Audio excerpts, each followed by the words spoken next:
नमस्कार दोस्तों, आज के वीडियो व्याख्यान में आप सभी का हार्दिक स्वागत है।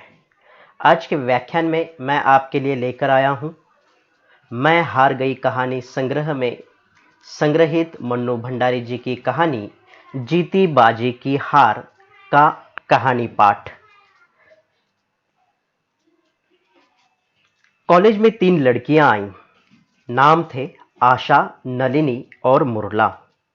अन्य लड़कियों से दूर तीनों ने अपनी अलग ही दुनिया बना ली।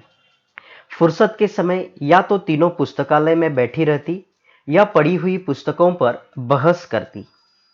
कवि, लेखक, उपन्यासकार सभी इनकी आलोचना का शिकार बनते, और आलोचना भी ऐसी वैसी नहीं, उसमें मौलिकता रहती थी। उनका अपना अपना दृष्टिकोण रहता था, जो सुनता दाद दिए बिना नहीं रहता। वैसे तो सभी विषयों की ओर उनकी रुचि थी, फिर भी साहित्य की ओर कुछ अधिक ही झुकाव था। पढ़ना, लिखना और बहस करना, इसके अतिरिक्त इन बुद्धिजीवी लड़कियों की रुचि और किसी में नहीं थी। साज श्रृंगार की ओर से जो इस उम्र की लड़कियों की रुचि का मुख्य विषय रहता, ये तीनों कितना उदासीन थी, इसका अनुमान उनके बिखरे बालों और कपड़ों से सहज ही लगाया जा सकता था। सिलाई, बुनाई और कढ़ाई जो लड़कियों का अवकाश बिताने का मुख्य साधन रहा करते, ये कभी भी उन्हें अपनी ओर आकर्षित नहीं कर सके थे। शादी, सिनेमा, कपड़ों का लेटेस्ट फैशन जो लड़कियों की चर्चा का मुख्य विषय रहा करते थे, इनसे कोसों दूर थे। कॉलेज में कुछ लड़कियां विवाहित भी थी। वे सदैव अपने अपने पतियों की रुचि अरुचि का बखान करती रहती थी और ग्रामोफोन रिकॉर्डर की तरह उनके विचारों को ही उगला करती थी। ऐसी लड़कियों पर इन तीनों को बेहद तरस आता था। ऐसा तरस जिसमें उनके प्रति सहानुभूति की अपेक्षा अपने अहम भाव की भावना अधिक रहती थी। एक पढ़ी लिखी लड़की किस प्रकार अपने विचारों और व्यक्तित्व का खून करके इस प्रकार पति के रंग में रंग सकती है, यह बात इन बुद्धिजीवी और अपने ही व्यक्तित्व के भार से दबी लड़कियों के लिए कल्पनित थी। अन्य लड़कियों के हीनता से भरे जीवन पर सदा ही ये तरस खाया करती। शायद शिक्षा का ऐसा दुरुपयोग उन्हें तरस खाने पर मजबूर कर देता था। पूरा वर्ष व्यतीत हो गया। कॉलेज के जीवन में ये लोग बहुत घुल मिल तो नहीं पाई, पर इन्होंने ख्याति बहुत प्राप्त कर ली। कुछ अपने असाधारण व्यक्तित्व के कारण, कुछ अपनी विद्वत्ता के कारण। गर्मियों की छुट्टियों में तीनों घूमने चली गईं। तीनों में पत्र व्यवहार चलता रहा। पत्रों का मुख्य विषय रहता पढ़ी हुई पुस्तक की समालोचना। छुट्टियां व्यतीत करके तीनों लौट आई, पर इस बार आशा और मुरला ने देखा कि नलिनी कुछ बदल गई है। बात करते करते वह शून्य की ओर देखने लगती है। पृष्ठ खोलकर बैठी रहती है, पर 1 घंटे बाद जाकर भी देखो तो उसकी संख्या नहीं बदलती। पढ़ने में उसकी तबीयत नहीं लगती। मन बस उचटा उचटा रहता है। और अंत में एक दिन उसने बताया कि उसका संबंध पक्का हो गया है और जल्द ही उसे शादी भी करनी पड़ेगी। उसके कहने के ढंग से लग रहा था कि उसमें उत्साह की अपेक्षा विवशता अधिक है। मुरला तो मानो आसमान से गिर पड़ी, प्रश्नों की बौछार सी कर दी। सब उत्तरों का सारांश यही था कि घर का वातावरण देखते हुए वह जानती थी कि शादी उसे करनी ही पड़ेगी, और इसलिए जब उसने अपने अनुकूल पात्र उसे नजर आया तो स्वीकृति दे दी। अपने अनुकूल पात्र के विषय में उसने बताया कि वह विश्वविद्यालय में प्रोफेसर है, स्वतंत्र प्रकृति के व्यक्ति हैं और सभी कुछ बस अच्छा ही है। मुरला को नलिनी का विवश भाव से यह सब मान लेना पसंद नहीं आया। वातावरण क्या खाक करेगा? अपनी इच्छा न हो तो घर का वातावरण क्या, वह तो दुनिया को बदल दे। नलिनी बिना बीए की परीक्षा दिए ही विवाह करके चली गई। पुस्तकें सब साथ ढोकर ले गई कि पढ़ाई करके वह मार्च में परीक्षा देने जरूर आएगी।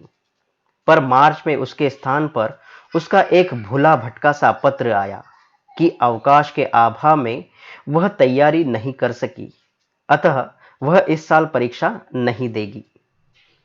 मुरला और आशा को उसके अमूल्य एक वर्ष की बर्बादी पर बेहद दुख हुआ और आश्चर्य भी।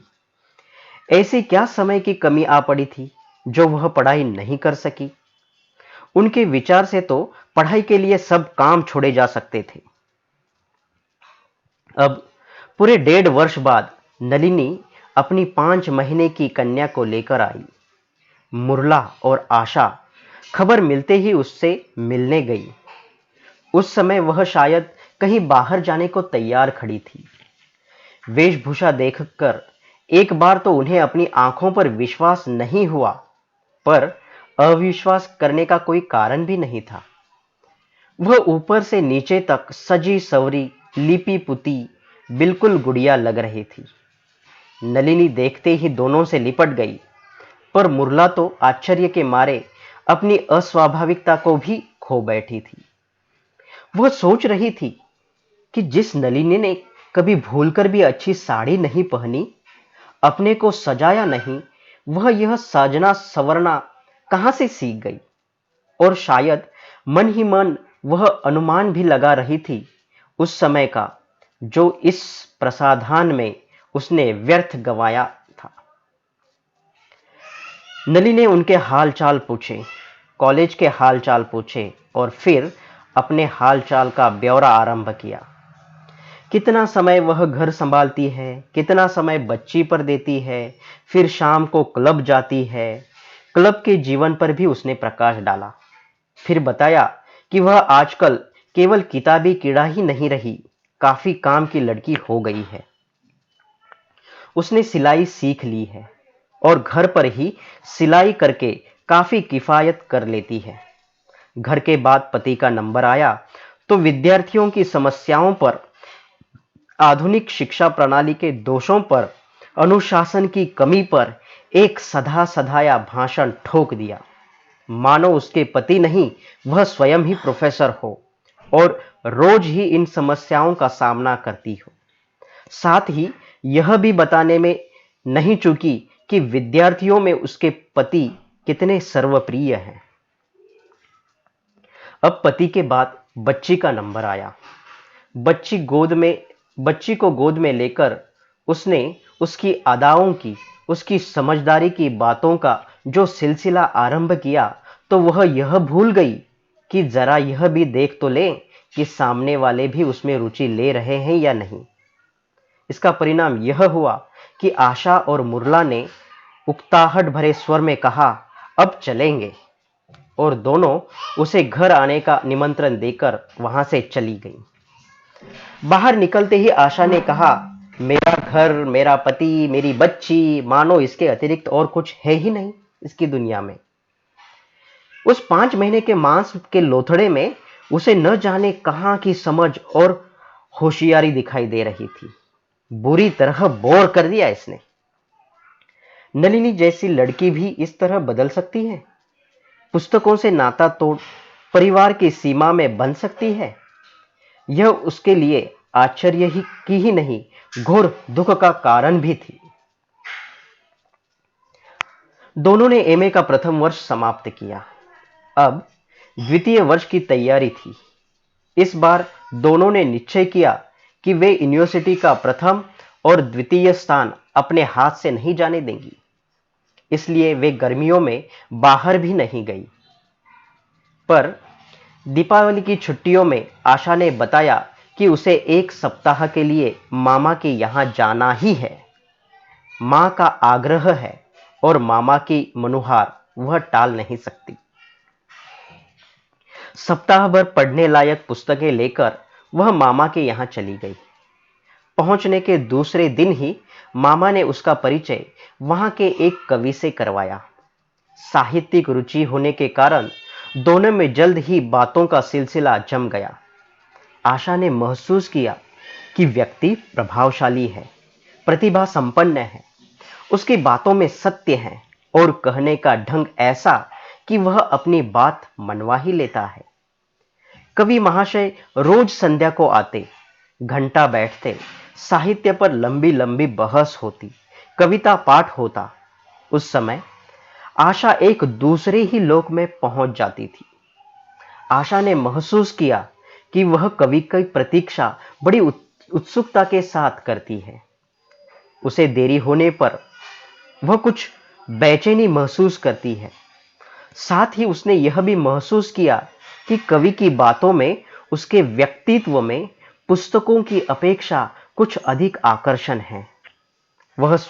वह स्वयं अपने मनोभावों में भारी परिवर्तन महसूस करने लगी।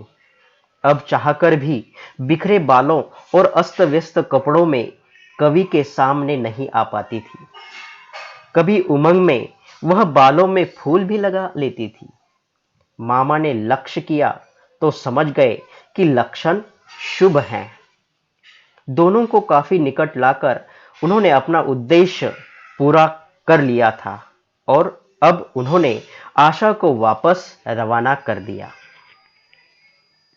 एमए की परीक्षा समाप्त करते ही आशा विवाह करके चली गई। अब मुरला अकेली रह गई। मुरला के जीवन में ऐसा कोई परिवर्तन नहीं आया था। वही घर, वही यूनिवर्सिटी, वही पुस्तकालय। फिर वह अपने जीवन से संतुष्ट ही नहीं, पूर्ण रूप से संतुष्ट थी। उसे ऐसे परिवर्तन की आवश्यकता भी नहीं थी। एमए में मुरला सारी यूनिवर्सिटी में प्रथम आई। बधाइयों और प्रशंसाओं का समा बांधा गया। अखबारों में उसका नाम छपा। साथ ही यह भी छपा कि देश को ऐसी लड़कियों पर नाज है। कुछ युवकों ने विवाह की इच्छा भी प्रकट की, पर उसने साफ इनकार कर दिया। माँ बाप ने बहुत समझाया कि वह जिससे भी चाहे विवाह कर ले, पर उसने साफ कह दिया कि वह विवाह को बंधन समझती है। विवाह के परिणाम बच्चों को उन्नति का बंधन समझती है। सचमुच ही उसके मन में इन सब के लिए कभी लालसा नहीं जगी। अपनी प्रशंसा से उत्साहित होकर उसने विश्वविद्यालय में शोध कार्य आरंभ कर दिया। सारे समय वह पुस्तकालय की पुस्तकों में उलझी रहती। पुस्तकें ही उसका सर्वस्व थी। एक वर्ष में उसने अपनी थीसिस को 2 अध्यायों में पूरा कर लिया। आजकल वह तीसरे अध्याय की तैयारी कर रही थी। एक दिन हाथ में पुस्तक का ढेर संभाले वह पुस्तकालय से घर की ओर जा रही थी कि अचानक आशा का छोटा भाई रास्ते में मिल गया। उसने बताया कि सामने वाले अस्पताल में आशा के एक लड़का हुआ है। वह आए तो 1 महीना हो गया था, पर शर्म के मारे उसने किसी को बताया नहीं था। मुरला अब सीधी अस्पताल में पहुंच गई। इतनी ढेर किताबों के साथ मुरला को देख आशा ने हंसते हुए पूछा, आओ पंडिता, और कितने मीर मार लिए? मुरला ने ये कहा, अरे मीर तो तुम मारो, हम क्या मारेंगे? इसके बाद बहुत सी बातें हुई। मुरला ने अपनी थीसिस के बारे में एक विस्तृत वक्तृता झाड़ दी। तो आशा ने अब खेद प्रकट करते हुए कहा कि उसकी पढ़ाई करीब करीब छूट ही गई थी। अब बच्चों की वजह से शायद एकदम ही छूट जाए। उसके बाद उसने बताया कि उसके पति के कितने काव्य संग्रह छप चुके हैं और कितनी कितनी प्रशंसा हुई। प्रकाशकों को कोसने से भी वह बाज नहीं आई। कागज न मिलने से कितना काम रुक पड़ा है, यह भी उसने बताया। तब उसकी नजर पालने में पड़े बच्चे की ओर गई। उसकी आंखों से वात्सल्य टपक रहा था।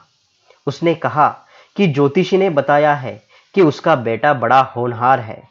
उस 5 दिन के बच्चों को लेकर जितना कुछ वह कह रही थी, उसने कहा।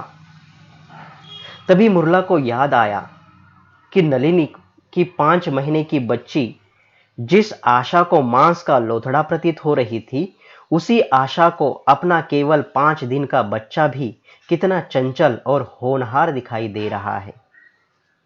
अंत में आशा ने कहा, अच्छा, अब यह बता कि तू शादी कब कर रही है? वह सब तुम लोगों को ही मुबारक हो। शादी करके मैं अपने व्यक्तित्व को नहीं बेच सकती, मुरला ने कहा।